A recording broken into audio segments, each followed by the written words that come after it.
बघा प्रश्न आहे, जर गोकुळाष्टमी शनिवारी असेल तर गणेश चतुर्थीला कोणता वार असेल? 4 ऑप्शन दिले, सोमवार, मंगळवार, बुधवार आणि गुरुवार.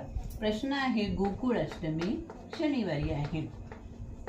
तर आपल्याला आता कसं काढायचं आहे बघा. मी तुम्हाला दाखवते. गोकुळाष्टमीला वार आहे शनिवार.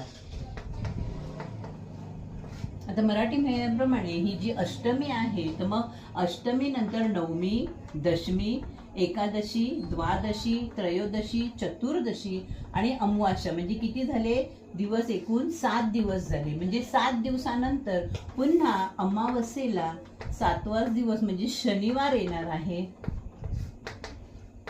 7 दिवसांनी पुन्हा शनिवार येणार.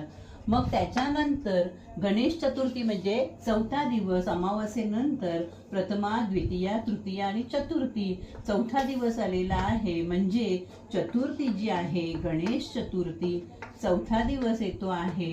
म्हणजे 4था दिवस म्हणजे आपण शनिवारच्या पुढे 4 दिवस मोजूया. रविवार, सोमवार, मंगळवार आणि बुधवार.